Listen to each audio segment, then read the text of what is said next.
Our podcast is a part of the World Podcast Network, now with over 1,000 podcasts. Visit the World Podcast Network at worldpodcast.network to listen to podcasts in over 12 genres. Come vote our podcast episodes up and help us rise on the leaderboard. If you have a podcast of your own, you can join for free.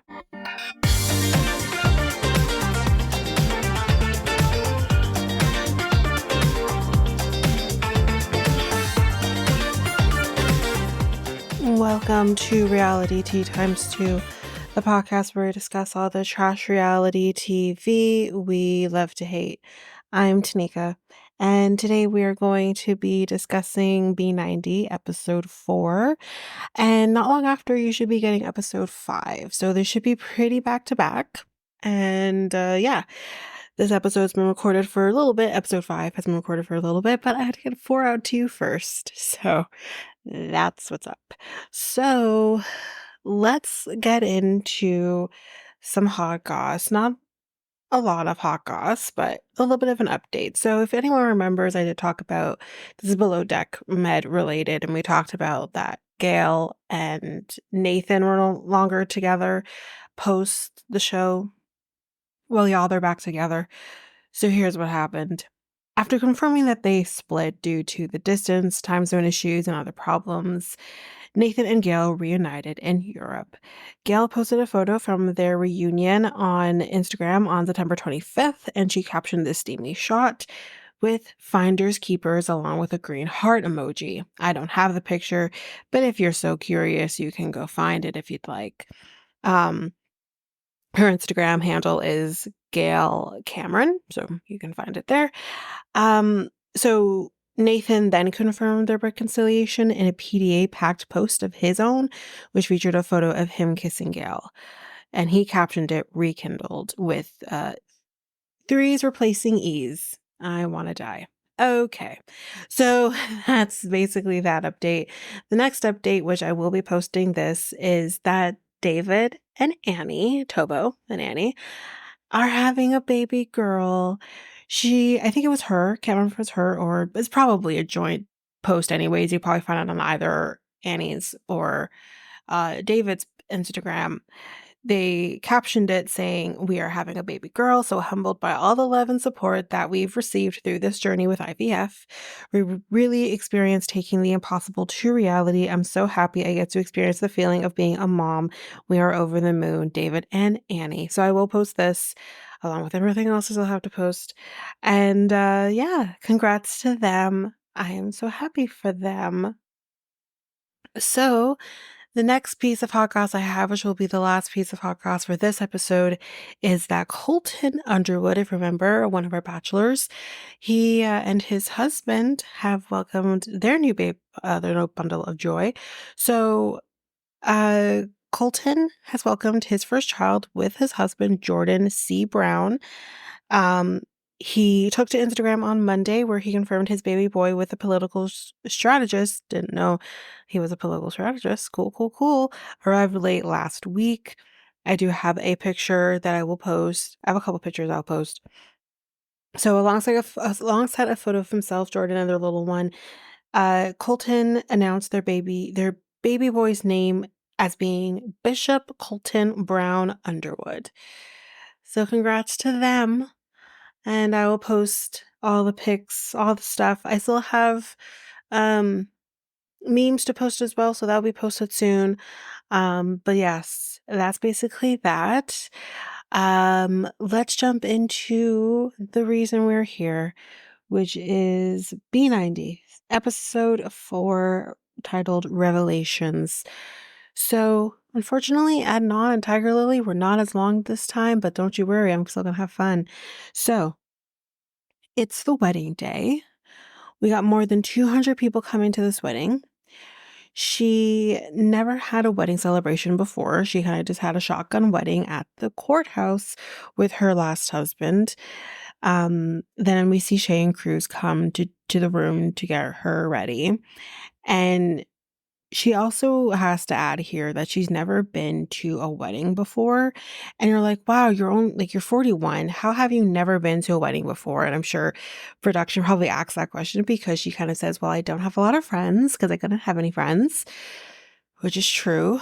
And then she also didn't, she doesn't have a huge family either, which again, I would think, well, does someone has to get married at some point. I don't know, maybe not.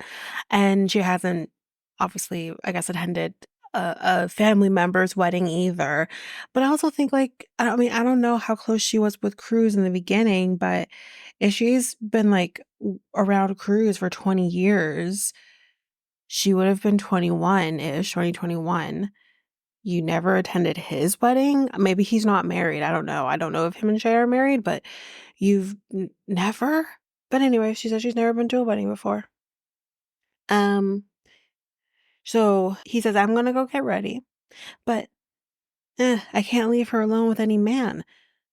So he says to Shay when Cruz is with her, "You gotta keep your eyes on her. You gotta be with her at all times. Watch her like a hawk." And the thing is that, like, is so upsetting is she takes it so seriously, and I feel like the only reason she does is because they're on camera.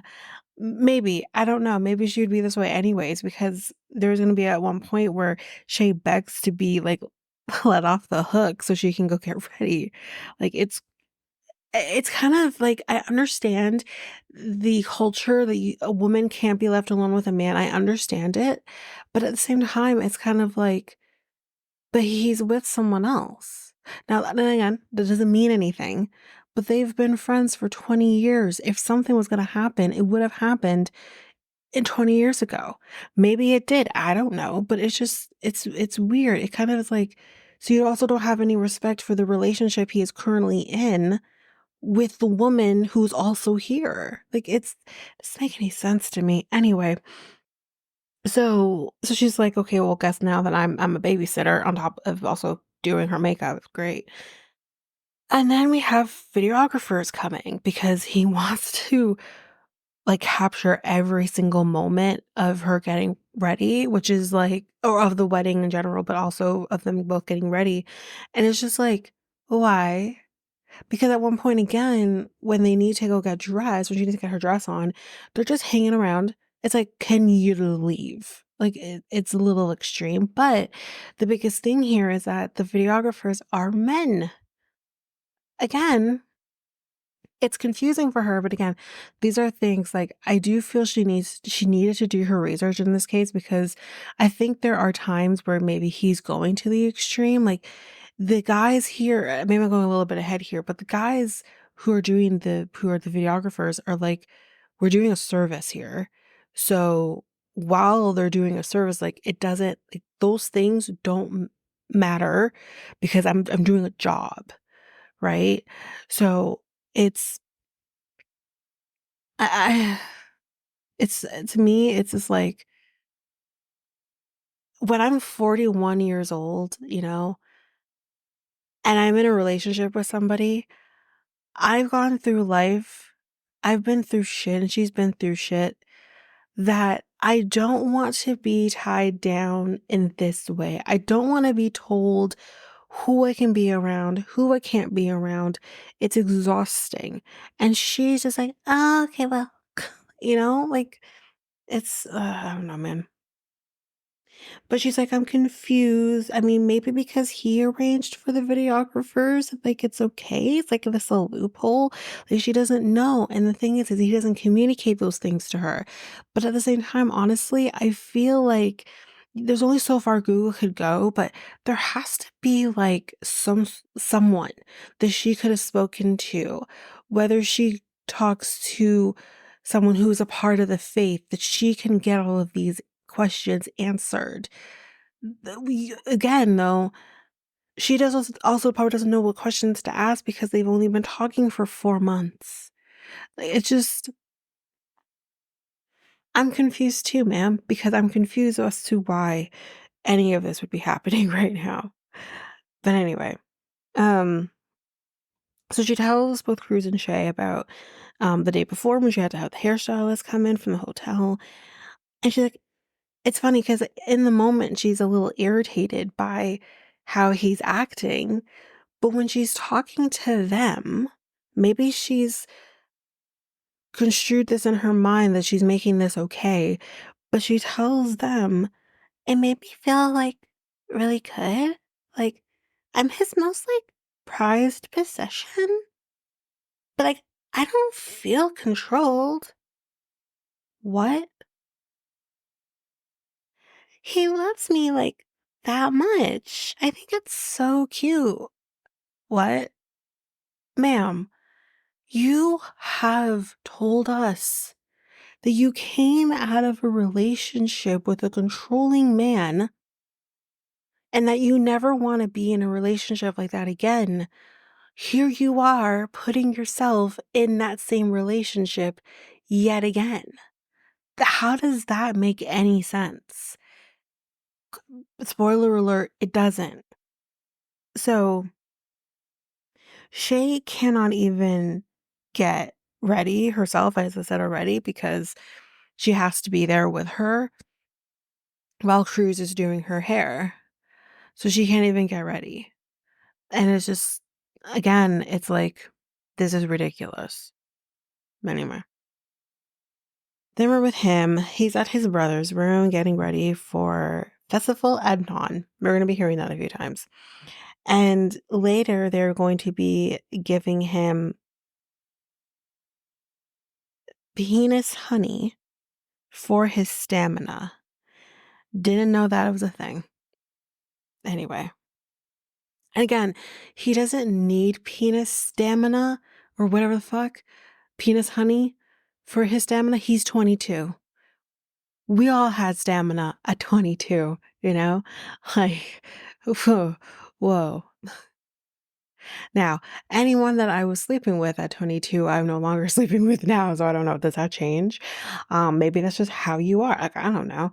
But again, being with a person that I started off with when he was 28, now he's almost 36, it's like, yeah, that shit can change drastically. So 'tis now the time, or 'tis not now the time that he needs penis honey for his stamina.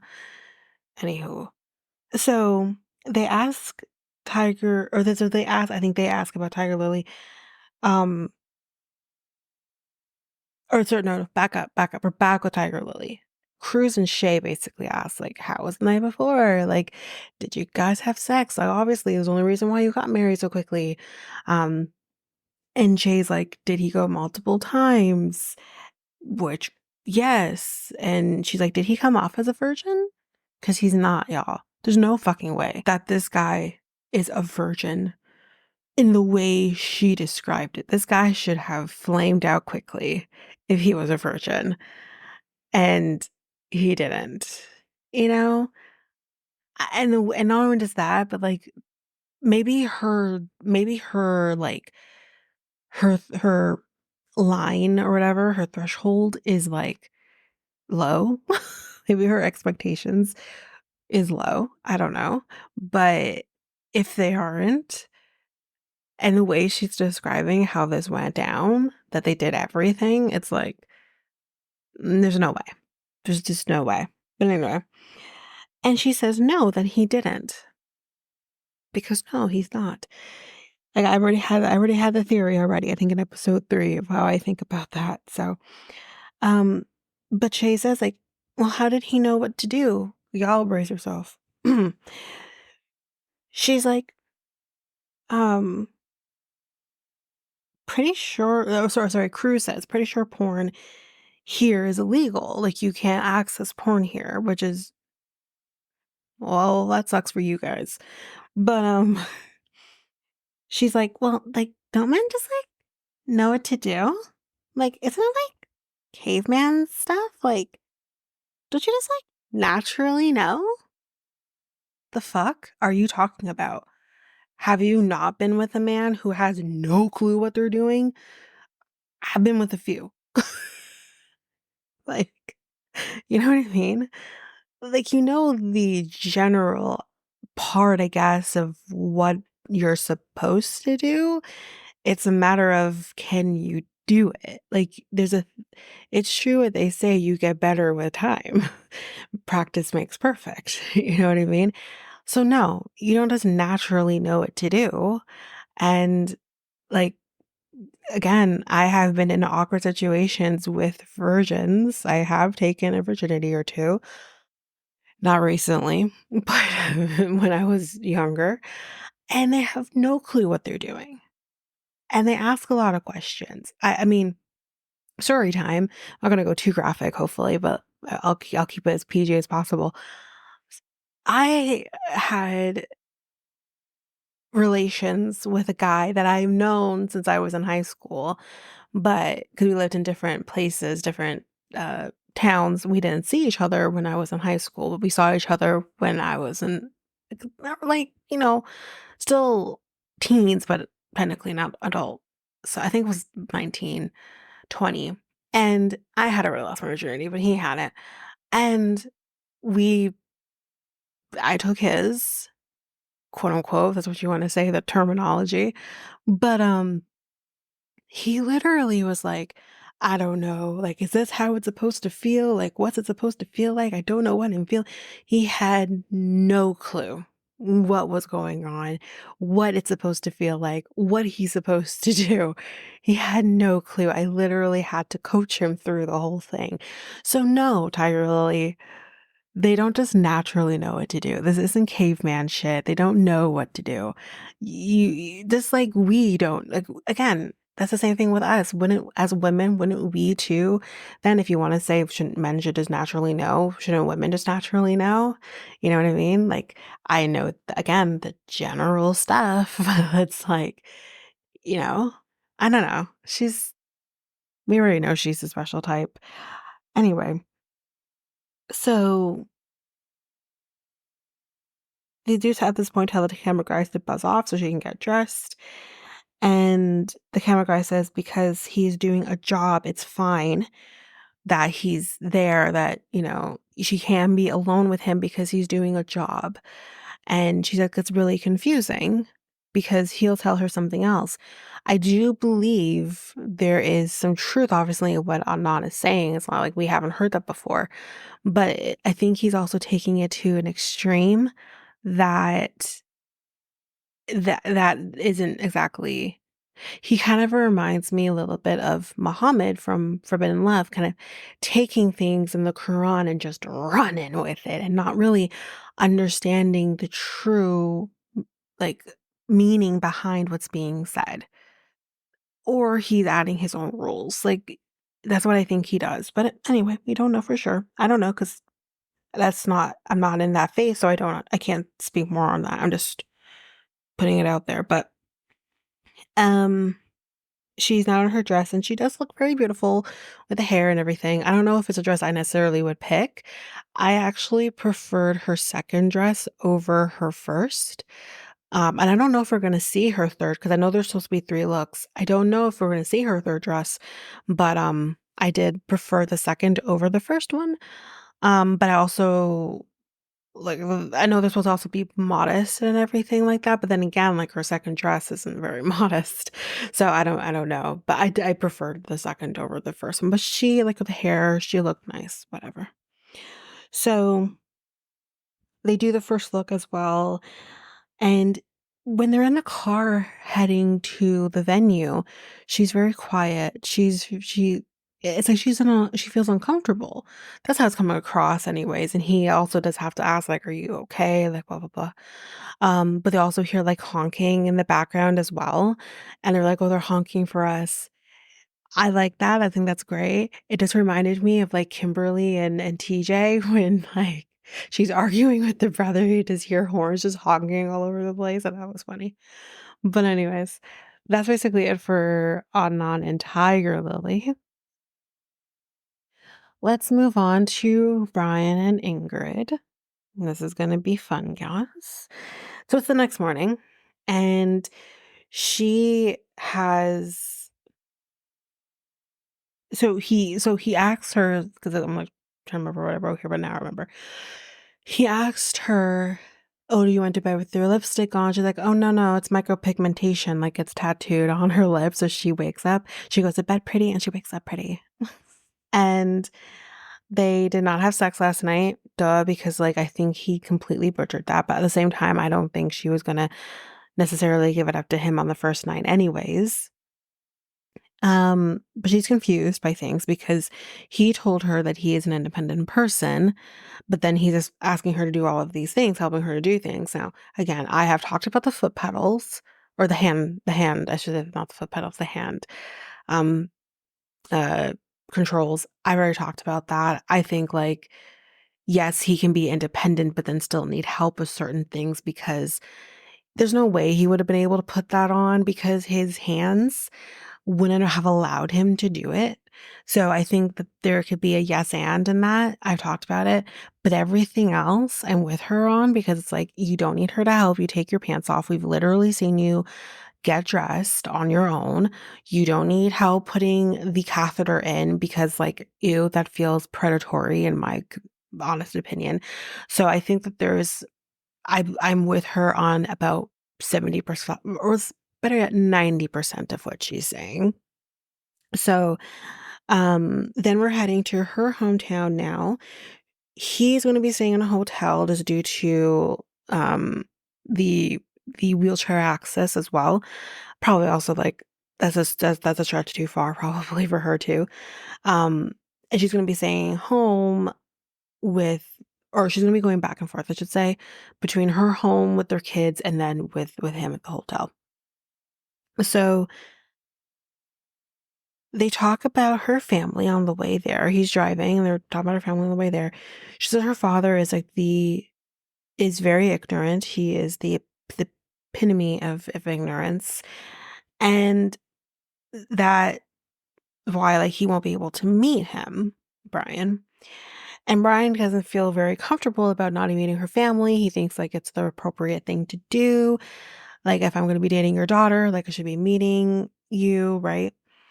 And he just feels like it's about the respect, right? And he just asks, like, how old is your dad? Like, because they're probably like, let's be real close in age here. And he thinks like maybe he can level with him just on that aspect. And she says, like, oh, he's 55. And he's like, oh, like we're the same age. Like I'm 51, like it's fine. Like we're close in age. And she's like, what? And you're like, wait, what? And she's like, you told me you were 45. He's like, no, no, I didn't. I didn't say that. Like, I'm okay with my age. I don't have any issues with my age. I don't have any issues saying what my age is. That doesn't mean shit about shit. If you know you're talking to, let's finish what she says and I'll finish my thought.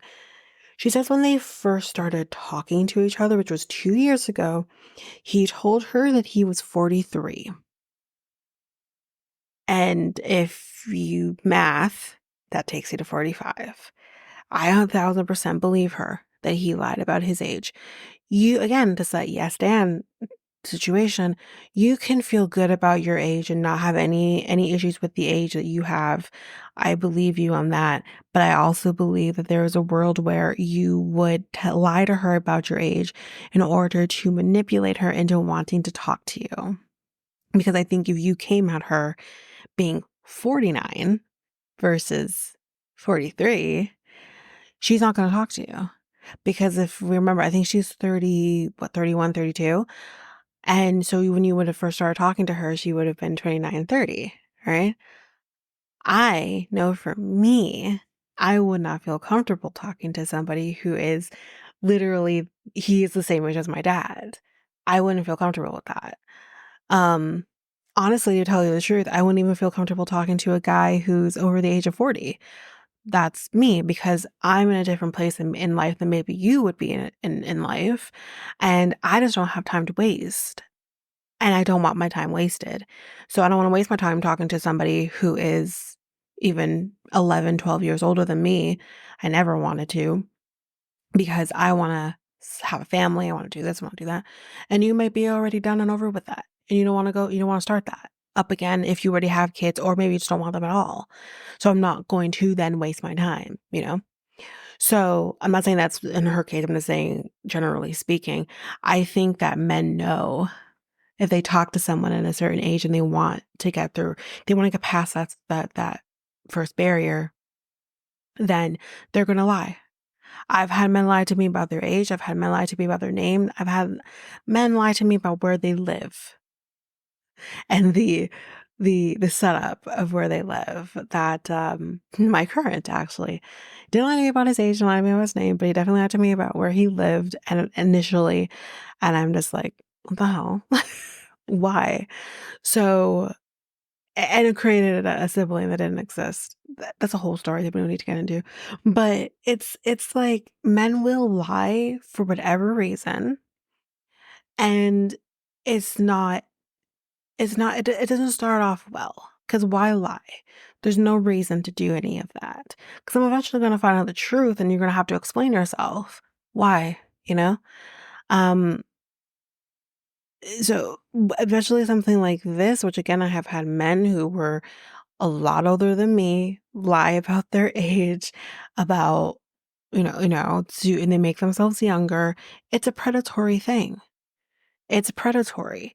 There's no way you can tell me differently because of my experiences with men who lie about their age or men who know I'm trying to get in with someone younger. They're not going to talk to me if I tell them I'm X age or whatever. So I got to lie about it.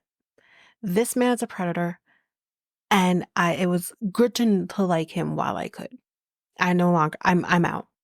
I can't. He's a predator. And I think he uses his wheelchair, his disability, as another tool to manipulate. Let's not forget, like, there's the one thing that I'll say, which we'll get to in a second. His story of what happened to him and how he became, the story leading up to that. To be a drug dealer, you have to be manipulative. You have to do all of these things. Like, you're not a great person because you're not doing great things. Um, I mean, it's hard for me to say that you're not a great person because there could be drug dealers out there who are good people, but just need to do what they gotta do. I don't know enough about him, what he was in his early 20s, 20 to 25 years ago. I don't know what he was like then, but based on how I am seeing you display yourself now, and how you said you were then, you have to be a manipulator. You're not a good person. And you're going to do whatever you need to do to get what you need to get done and get where you need to go. So, yeah. But let's get back to this. So yeah, he says like, yeah, I told you that like I have my daughter and you guys are the same age. What's your point? You saying that you have a daughter who is the same age as her, which can we talk about that? I don't understand men who have kids who are adults and then you date women who are either younger or the same age as your daughter. Like, how can you? Again, my dad's done this and I think I talked about it where it's just like, I can't get behind when my dad said to me that he was dating a girl who was younger than me, like, well, younger than me. I was in my 30s at that point, or just 30. She was like 25, I think. And I'm like, how in God's name, how can you relate to someone who is 25 or 26, whatever the hell it was? Your daughter's older than her. Even my sister, who's his child, is older than her. You don't have kids who are as young as this person, and you're gonna date this person? Like, what are you doing? Like, it doesn't make any sense to me. It's weird, but anyway, that aside, it doesn't mean shit that you said you have a daughter who's the same age as her, because she doesn't know how old you were when you had her. Like, what are you could have been a teenager. It doesn't mean shit. Okay. Anyway, he gives me Ed vibes, and I hate that, but he gives me Ed vibes. Not quite as narcissistic as Ed. Like, I know there's different types of narcissism, and I don't know necessarily. I don't remember the definitions of the different types, but he's definitely in that level. But anyway, Yeah, but he says, 5-year age difference is not a big deal, or the fact that he saying like the age that she thinks that he is and the age that he actually is, 5 years isn't a big deal. But it actually could be. You're saying it's not a big deal, but it could be a big deal to her. Because it would be a big deal to me, Like, anyway. So at this point, she does ask him, like, how did you end up in the wheelchair? And so she does know that he was in a quote unquote accident, which I would never consider what happened to him an accident. But he says it's an accident. And he tells her at this point, because she didn't know this before, that I sold drugs, which I said, I boop, there it is. So that's what I said from the point that he explained his story.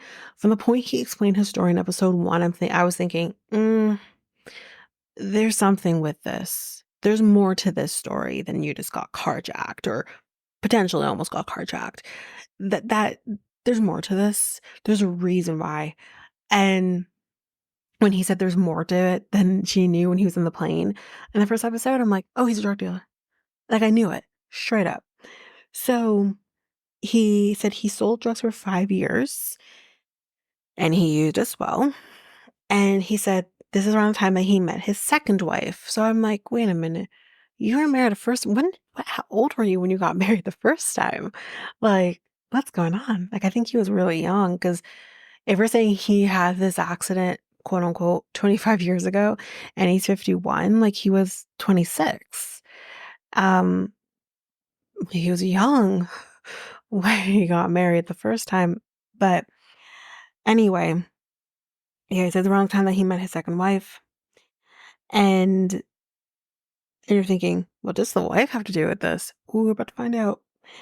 And he's like, I drank and I was doing cocaine as well. So he's mixing drugs of choice here. And he's like, so bad that he wasn't talking to his mom, and he gets very emotional here. I don't know if his mom is still alive. Just the way he was very emotional, like I don't know. Like, so obviously you're gonna be emotional when you lost like 5 years with the family member. So, but I'm curious, like, I don't know. Um, he didn't talk to his mom for 3 years, but he's like, but I was making money, so it's like you care, but you also don't care at the same time because I'm making bills. It's fine, right? And also the drugs are probably telling him that as well. And he said it got to a point so bad that he would look into the mirror and he would see a zombie staring back at him. And this is kind of when he realized like he needed to make a change. He needed to get better. He needed to get healthy. So I think he made the decision based on the fact that he wanted to get off the drugs, stop selling drugs, that he needed to also probably end his marriage with his second wife because I think she was also using as well. And you got to get rid of the triggers as much as you can. You have to have a clean start as much as you can. So part of that is ending the relationship, right? Which I'm sure she didn't take very lightly. We're going to get to that. So he says a month later, after choosing to stop everything, including his marriage, he was parking his car. There were these two guys, and one of them had a gun. One started advancing up to him. That was the one with the gun. He started fighting. As we know the story, he started fighting with that guy. And then the gun went off. And then he's like, and that's how my life started in the chair. Now, did anyone notice when he said that? He said that with a smile on his face. Now, I'm not saying that because I feel like he should be ashamed of the fact that he's in a chair. No, no, no. Like, it is what it is. You've lived still a really fulsome life despite everything that's happened, and you have conquered that in an amazing way. No. But it's the fact that he's like, "Oh, yeah, because I started selling drugs and doing drugs, and then when I started to stop doing drugs, and here are these men that are most likely connected to the drug use and the selling, and they came and they shot me, and that's how I got in a chair." He's, like, saying it with a smile on his face, and it's just like, "Why are you smiling? This is not a" it The men on this show smile at weird times. So, anyway, he then says, "Oh, and my ex-wife, my second ex-wife, she is the one who ordered the hit on me." And this is when I said, "Keith? Keith, is that you? What Dateline nonsense did I just enter into? Seriously. Dateline and 90 Day have just crossed. I have literally watched episodes or listened to podcast episodes of this exact storyline. This is nuts. Like, what?"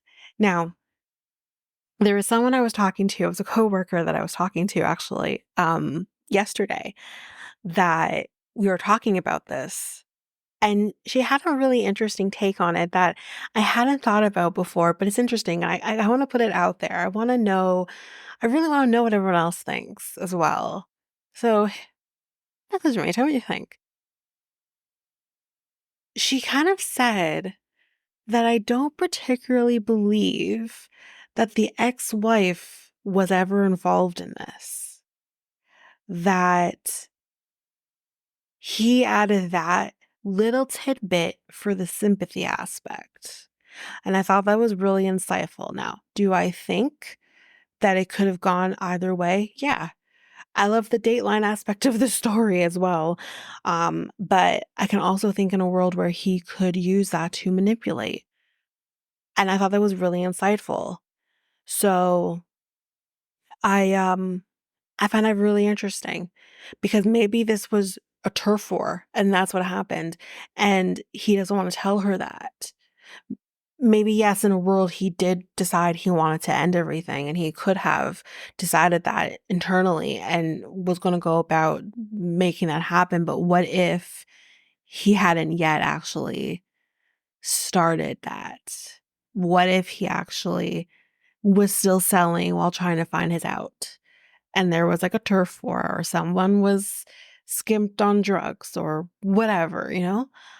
What if, because again, he's the dealer, but that's not that's not where the drugs are coming from. He's getting drugs from someone else, right? Who he has to then pay. What if he didn't pay those people, you know? Um, so there are definitely different aspects that could have come into play, and maybe it's not the ex-wife. Found that really interesting. Anyway, so there's complete silence that has fallen over this car because Ingrid's like, "What the hell have I just gotten myself into?" And she asks, like, "Why didn't you talk about the drugs before?"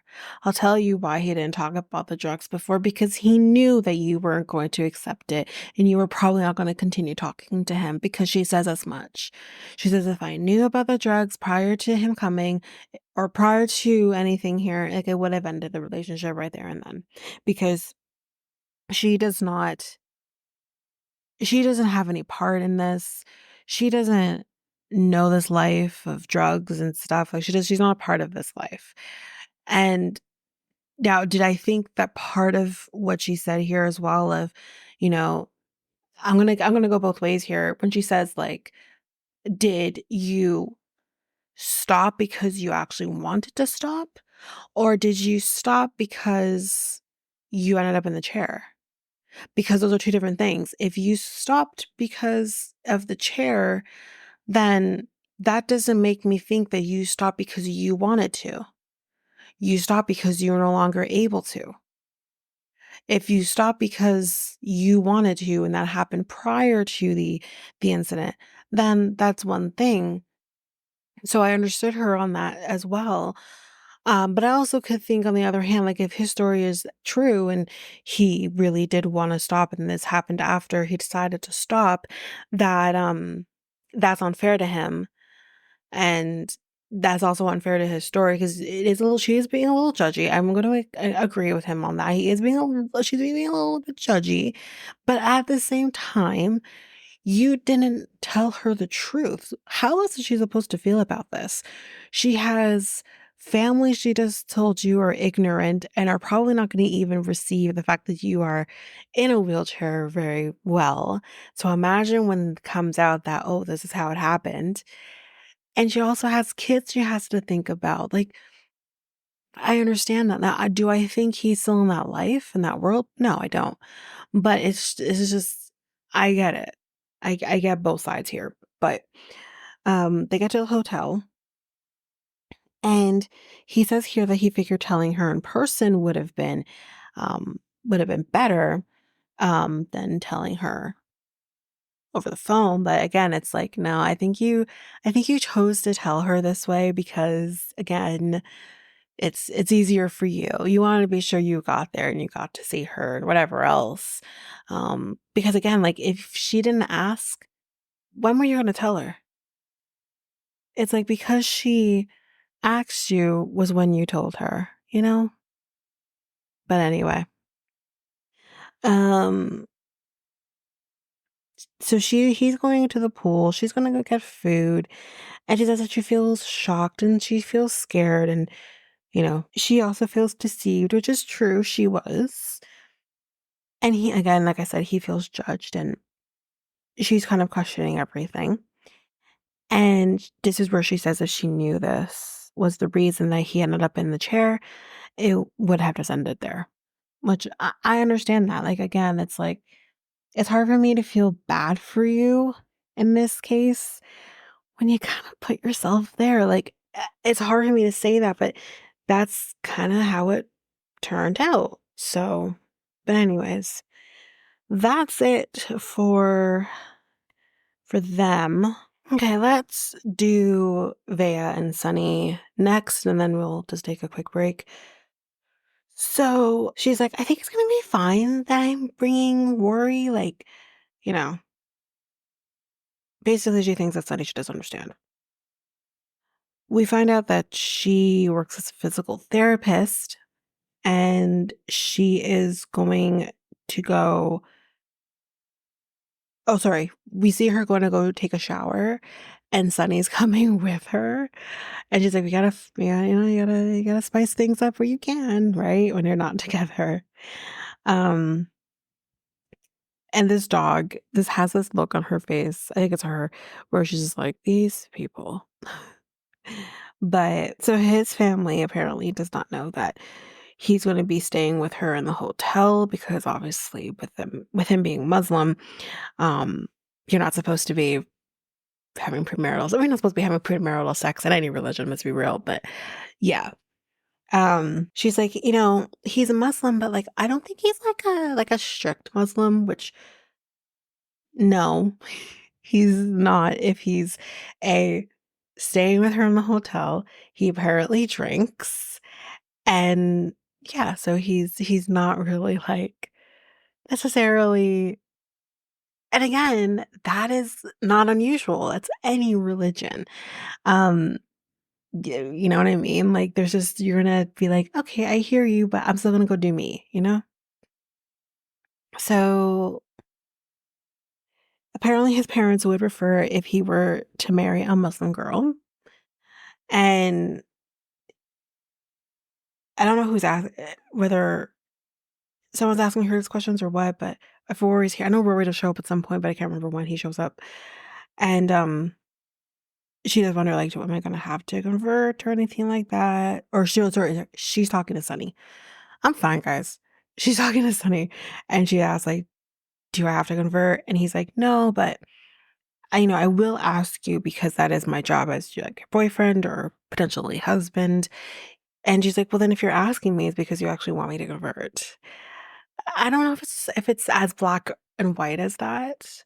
I think it's literally like that is how that's what they're told. They're told that you're never going to force someone to convert, but I'm not going to not ask. Like I don't know if it's so much he necessarily cares or wants her to convert. It's just like that's what they kind of do in the religion. So, yeah. Every religion has its thing.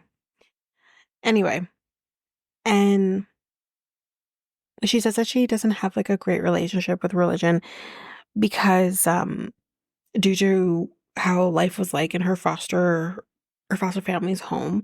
One of them were very strict in their religion. She had to go to church. She had to wear dresses. She had to wear head coverings. And she says, like, due to that kind of trauma that I guess she endured with that, she will never be forced to convert to any religion, which that's how it should be anyways. So she's gonna be dropping off her dog somewhere, I don't know.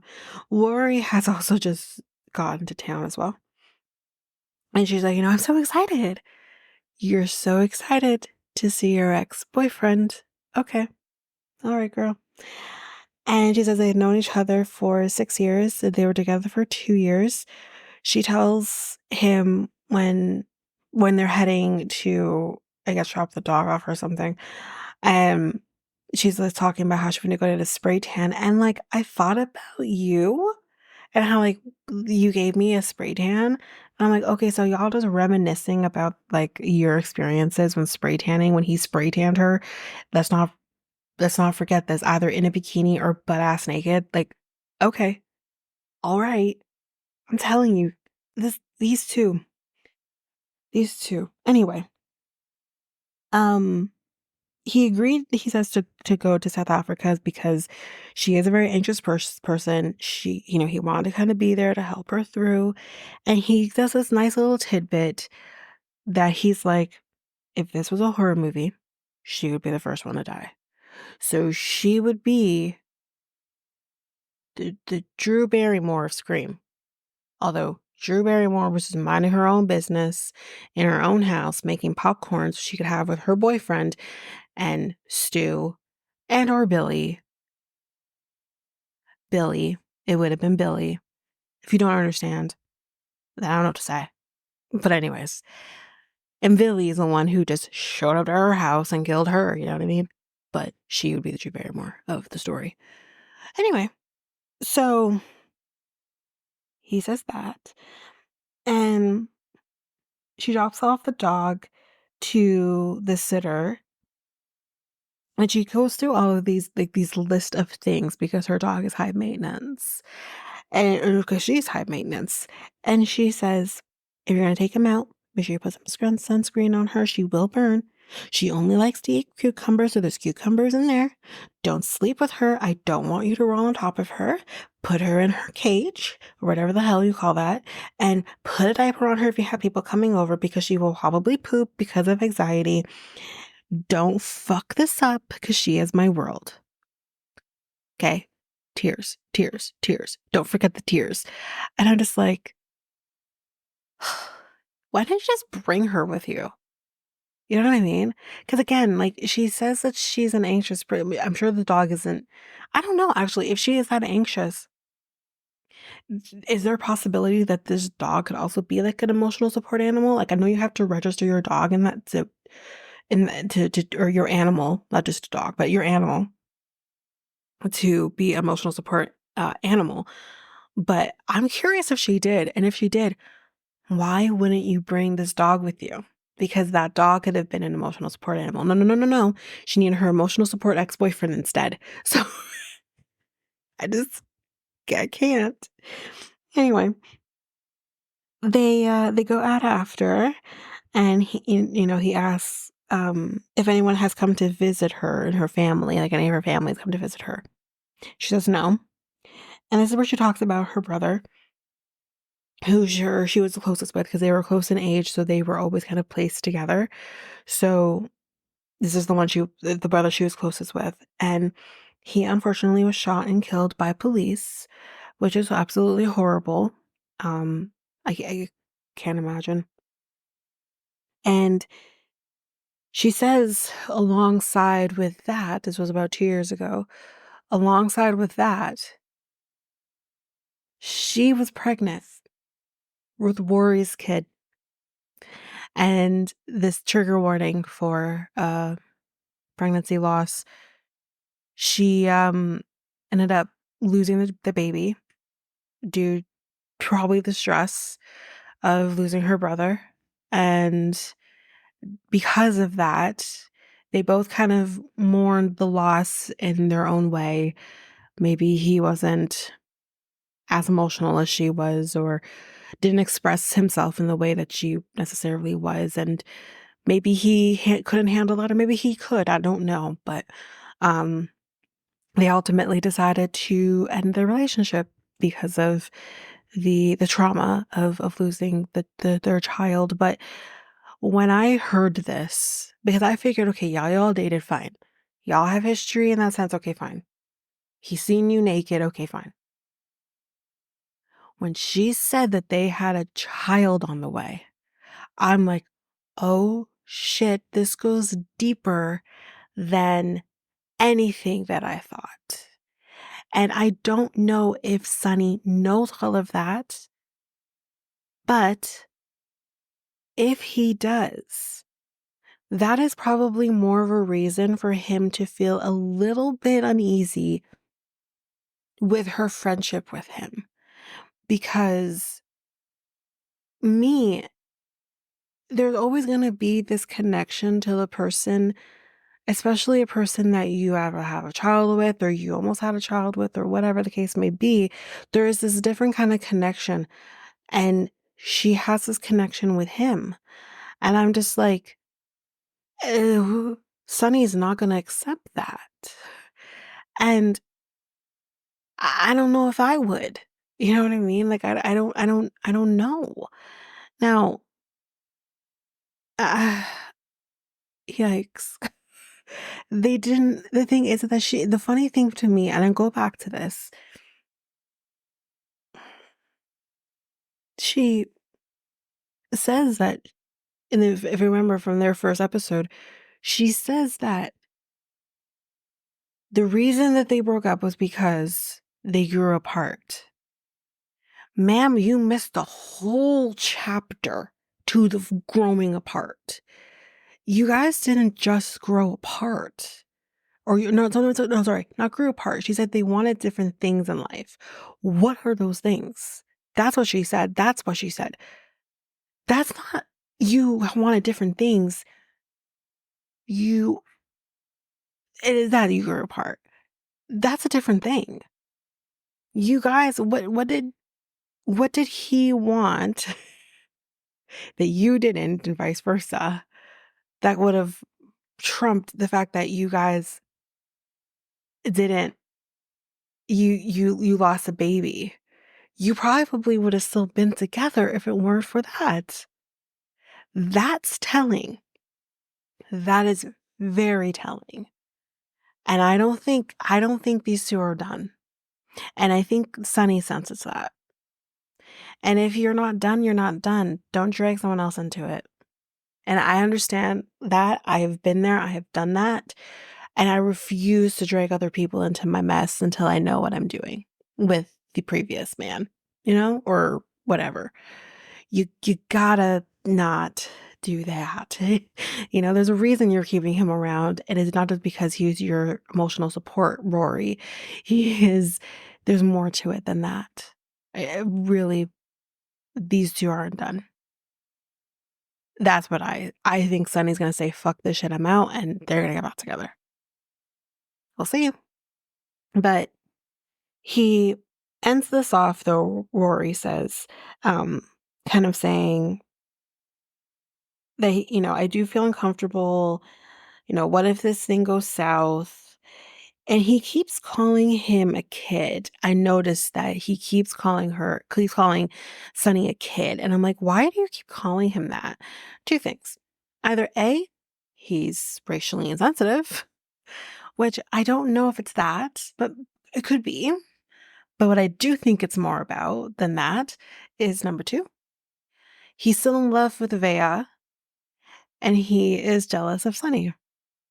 That's what I think this really is. Not that he doesn't like him or anything like that. Like, it's nothing to do with that. He misses Veah. But anyways, that is it for them. We're going to take a quick break here, and when we come back, we will jump back in with our final two couples of this episode.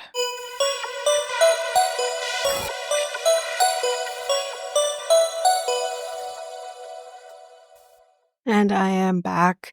So let's jump in with Faith and Loren. So we're going to get through this because really the best part's at the end. So they are going to be going to the market, but he only has American money. So she says that you can convert the money down at the front desk. And she's like, how much do you have? Like, how much do you have? And he's like, well, or how much do you want to convert? And he says, well, all of it. What's all of it? $46. She says, wait, you have only 46 American dollars to last you for the 3 weeks that you're here? Oh, what the hell? Faith is confused. We're not. But she's like, you work all the time. Like, how do you have so little? And the money basically that he has right now will last him about 4 days. That's great. This guy is fucking useless. And other things. We'll get to it. But he says that he loves the prices at the market. They're very cheap. He says, see, this is why I should be moving here. Because the prices in America are so expensive. And like, my money touches more here. Eventually, you're going to run out of money. But he does say he has a paycheck on the way, so there's that too. So he said, I would be financially stable, not without a job, sir.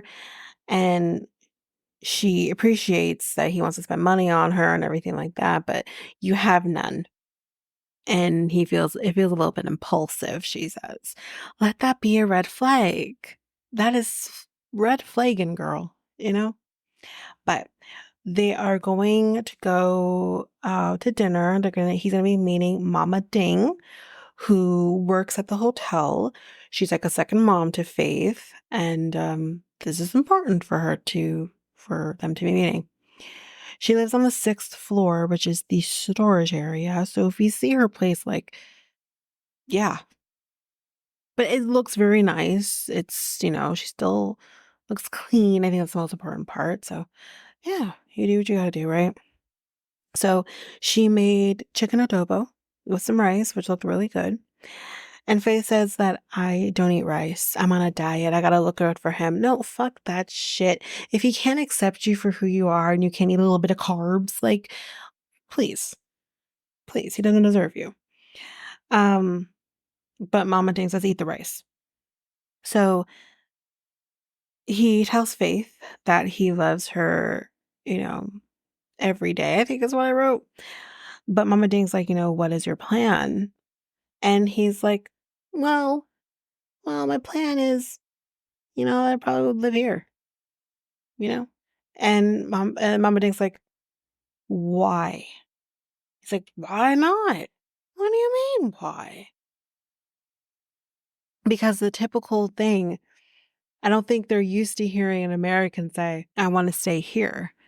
That's unusual. You're the first. Congratulations. And he says that, living here, it's better. And she said that this is a shock for her. And she says, this would be better if you would bring Faith to the States and you can work and everything. And he says, but how? Because I'm homeless over there, like I don't make enough money. You just blurt it out like that. You don't eat. In the words of Sean from Toe, you're just going in there with no lube. What is happening? He's not going anywhere with anything. We'll talk about that in a minute. But he says that he doesn't make a lot of money. And Mama Ding says it's not going to be easy to get work here. He's like, well, I could work a remote job. Like, it's fine. And the producer says, but do you have the skills for that?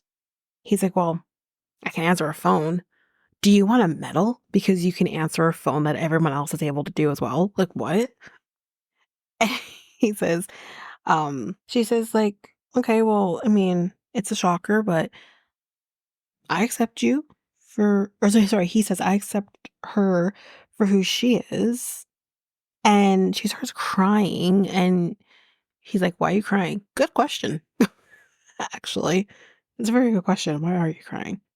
But Faith says, Love is all that matters. No. No, no, no, no, no, no, no. You can love a person all you want. It doesn't matter. If you're not giving me the things that I need, that is stability, communication, I need to trust you, you need to be loyal, you need to do all of those things. Those are the basic things. There's other things that people need as well. If you're not giving me those things, then you ain't it. What does love ain't got nothing to do about it. Again, in the words of Tina Turner, what does love got to do with it? Okay? Love doesn't mean shit. Love's the first thing we all feel, right? When you meet someone and you know the butterflies and everything, right? Love is the first thing. And then you take the blinders off and you're like, "Oh shit." You know what I mean? Like, no. And here is the blinders coming off or should be coming off and she still doubles down. And I think that is I like her a lot, but it's just yeah. But that's that. Let's go to the greatest part of this episode where you're just like, "Oh God." Let's get to it. He slept good the night before, he tells us. This is the next day after the dinner. But then he woke up to a text that he didn't particularly like to receive. He tells us that he went a week ago, went out a week ago with a woman who he had spent the night with. They had sex, obviously, because he is who he is. And apparently she went down on him. That's very important. She went down on him. And now, y'all, she has gonorrhea of the throat. This sick fucker had a gonorrhea of the penis and gave her gonorrhea of the throat.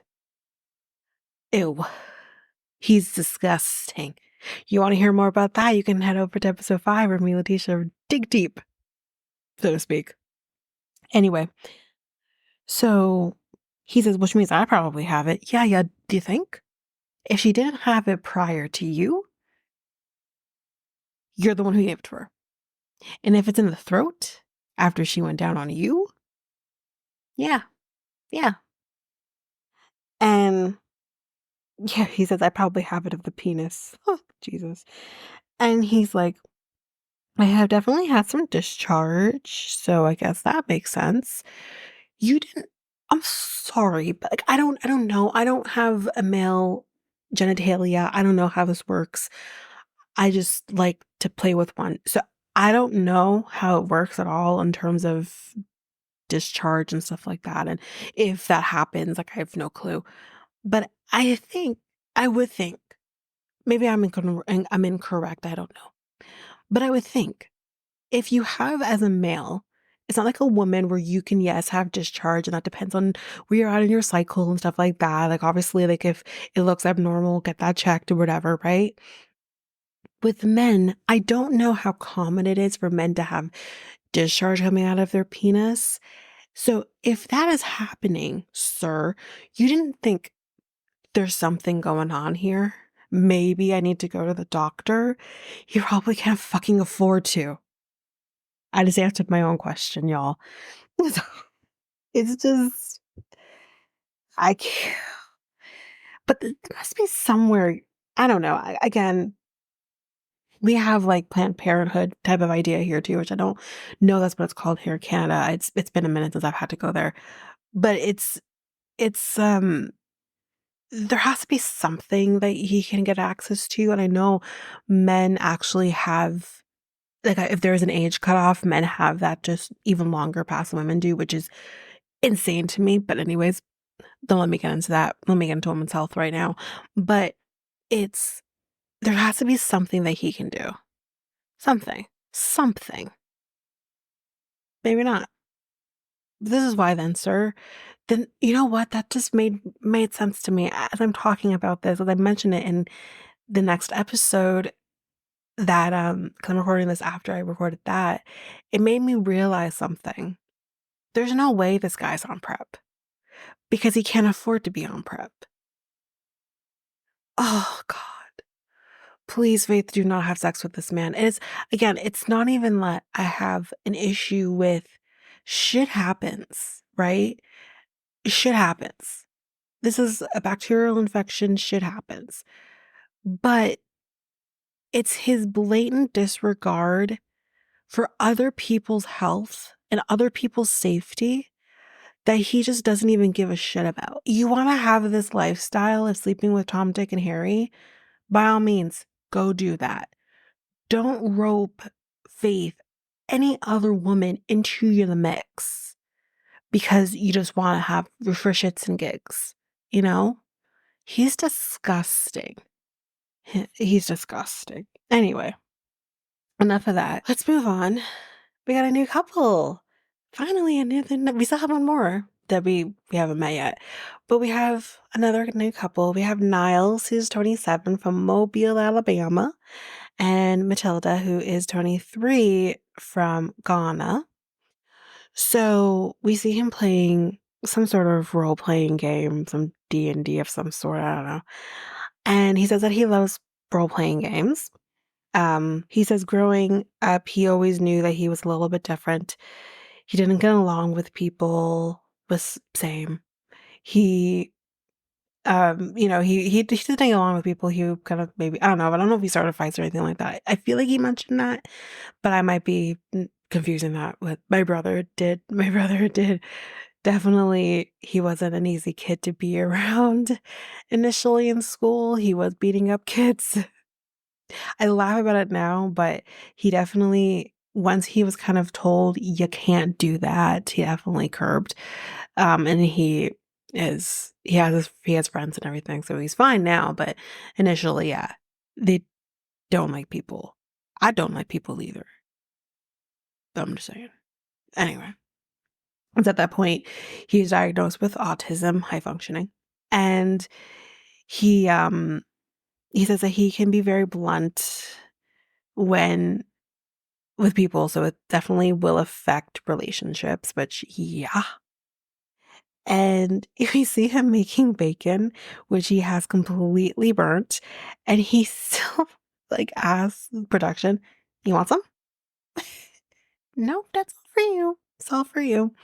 And at this point, the smoke alarm goes off, and he says, "That sound is worse than being, like, clocked over the head with, like, a brick or something." Like, I can't remember exactly the terminology he used. He says it's very triggering for him, which again, yeah.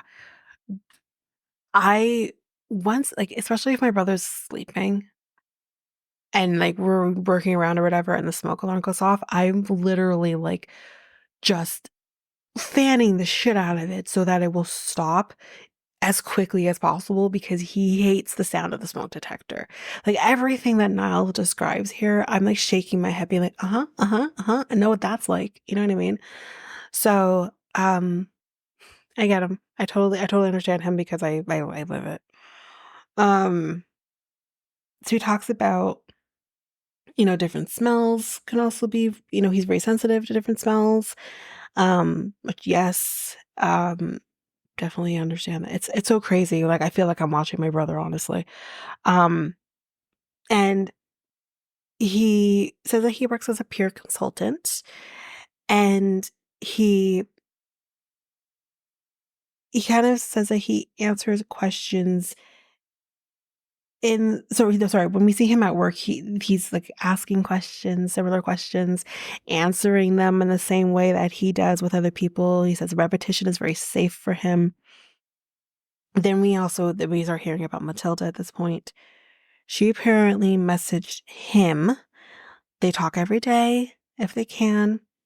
She accepts him for who he is.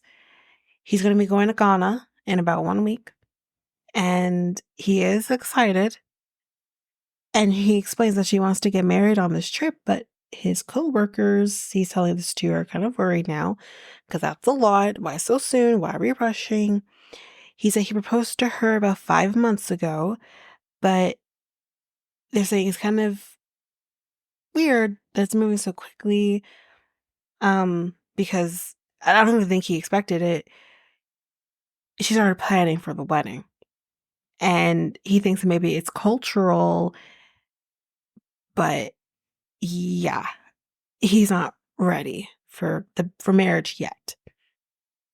He would prefer to get to know her in person first before they jump to that. And she does not know that he doesn't want to get married, though. That's part of it, too.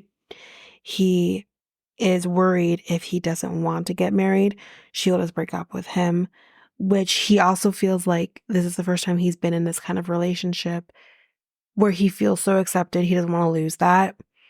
So he kind of masks, which we will talk about in a minute. But um, they say you have to have that conversation with her before you go so she's prepared. It won't make the blow any better, but like you got to have that conversation. And you kind of think like, okay, he understands that. He needs to have a conversation and he's going to have it with her. But we see him driving. He does deliveries. He does food delivery um, outside of his day job. And he kind of talks about the bride price, which again, we've heard many, many times in the 90-day universe. And he doesn't know how much that is going to be. He doesn't have a list yet. He doesn't have a list. He doesn't have the money, the actual, like the amount of the money that they want either. He doesn't have any information as to what he's working with here. And he said that's another reason why I'm not ready to get married yet. And then he talks about masking, which is basically him saying you're kind of showing what is socially acceptable in that moment. It's a way to avoid confrontation. It's a way for people to think you look quote unquote normal, which what the fuck does that even mean anymore? Like, normal's boring. Let's be real. But that's his way of thinking. This is what I have to do. And this is what I have to say, whatever, to be socially accepted. So, um, he doesn't like confrontation, but he has been thinking, and he is going to be telling her before he leaves that he's not going to be marrying her on this trip. So he calls her. This is the first time we see her. And she says she can't wait to kiss him and hug him. And she's going to treat him like a king. And he's like, and I'm going to treat you like a queen. You know what that means? We're going to be royalty. He's adorable. And she's like, I'm telling everybody about the wedding. Neighbors, friends, family, church people, the person in the next country over. I'm just telling everybody. And it's when she's kind of saying that she's telling everybody is when he's like, oh, damn. Everybody now knows that we're getting married. So how could I ever now tell her that I don't want to get married? And but he does try. He says like, but we're only going to be, doing this one time, right? Right. So I think like we need to take the time to make sure like we know each other, right? But he isn't even able to tell her that I think we need to postpone this before she literally says to him, we're going to get married at the end of this trip, right? You will not disappoint me. And he thinks, yeah, I think a convo in person might be better. No, I don't think it's going to be better. I think, and this is a thing that I don't know if she really loves him or not. I think it could be, yes, she loves him to whatever extent she can love him, but I also think she's with him for the opportunity as well. I think it could be both. However, this I hate because it's like, again, listen to him. The big, sometimes it's not easy, but listening to someone with autism, it's just like, you need to hear them, try to do what you can, and sometimes, whatever, right? But again, I deal with a very different situation because my brother is not only an autistic, he's a narcissist. So there's a little bit of that as well, and it can be both. But it's like you gotta try to listen to them the best that you can and be as understanding as you can. And it can't just be about you. She's making this all about her. Like, did he say, yes, let's do this? Maybe he did, and that's on him because you had an opportunity to say no. But if she just made this decision unilaterally without discussing with you first, That's that's a little messed up, and it makes me question her true intentions for being with him, but I guess we'll see. But that is it for this episode. So again, you're going to be getting B90 episode 5 right after this episode. And then we'll kind of go from there. But that is it for this episode. So if you like what you heard, please rate, review the podcast on either Apple Podcasts or Spotify. Also, don't forget that you can also share us with everyone in your life if you really love this. And I do want to read those reviews. I'm definitely getting 5-star ratings, but I want to read those reviews. So send me those reviews and I will read those 4 and 5-star reviews on the podcast. Also, we're on every one of your favorite podcast apps. Every one of them, including you can find us on YouTube at Reality Tea Times 2.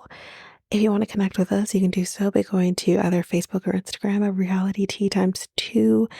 You can also find us on Twitter, TikTok, Reddit at Reality Tea Times 2 Pod. We also have our email, which is at realityteatimes2 at hotmail.com. Definitely want to hear from you guys. And we also have our new website where you can listen to all of these episodes. You can review the podcast on there as well. You can connect with me in any way, all the stuff.